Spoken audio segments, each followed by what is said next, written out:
We have got a great match to prepare for. We're going to Boddington tomorrow. Hopefully we're going to catch some big carp. We're going to chuck out a hybrid feeder or draw a banjo. We're going to sit there. 10 minutes later, the tip's going to turn around. We're going to have a double figure carp on the end. That is the plan.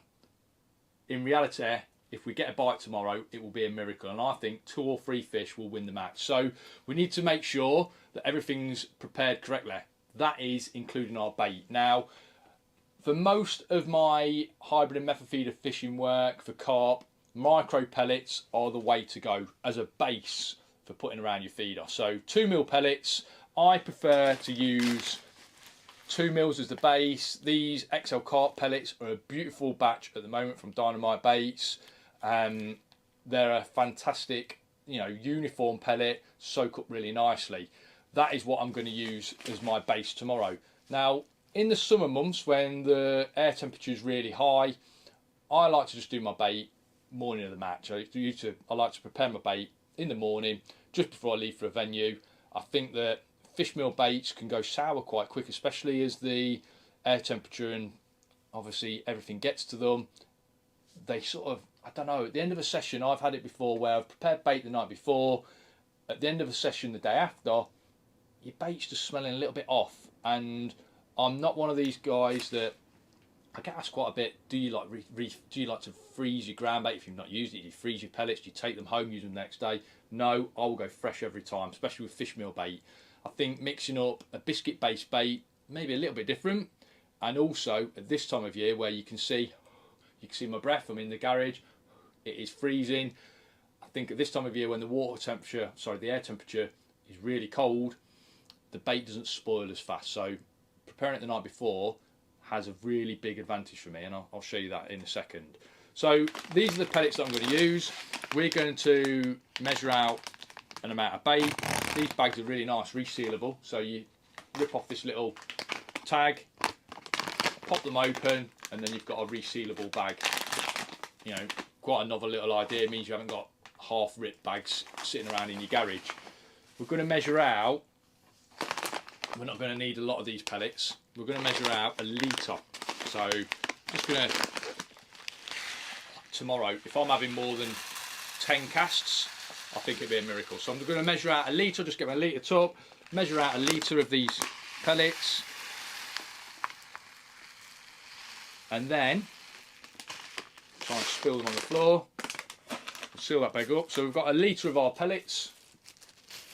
I used to do this in an EVA container, and that's great when I'm preparing quite a big amount and I don't mind them being a little bit stickier and I'm doing it on the morning of a match. But for what I'm doing now, this is a brilliant way of doing it. So just a sandwich bag.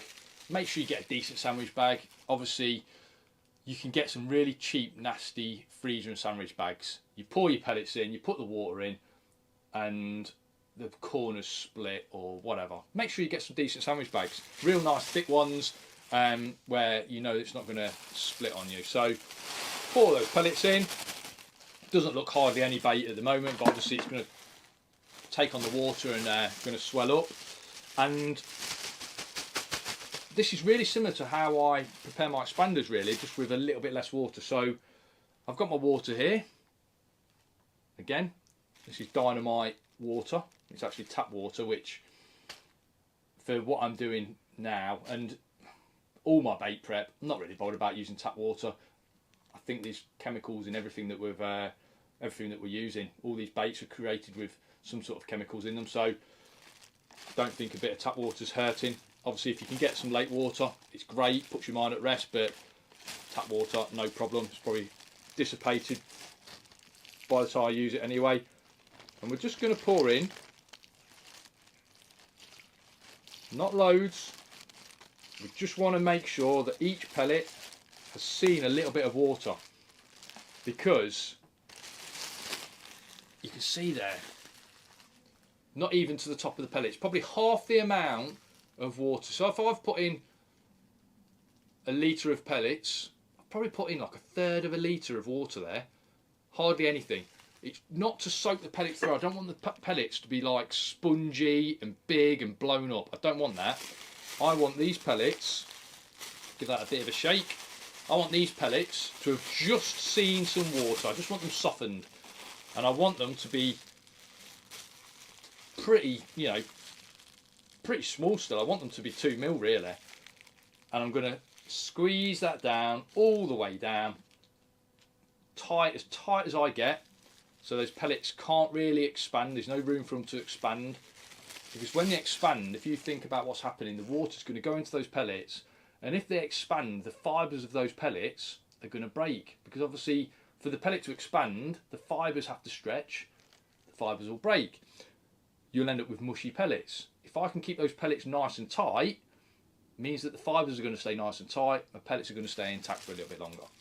So I'm going to tie those down, tie a knot in that bag, and we've got our pellets ready to go for tomorrow. Now, I'll whack them in the fridge. I don't want them getting warm.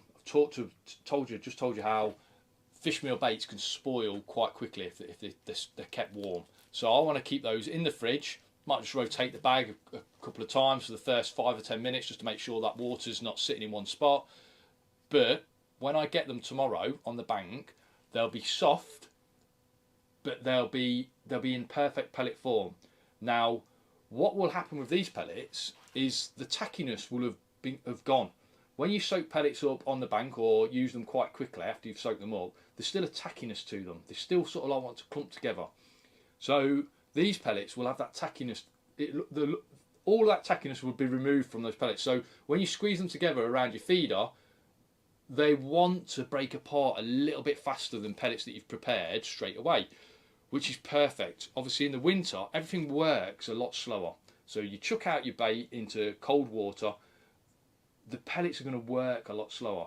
Warm water, we know, everything reacts faster.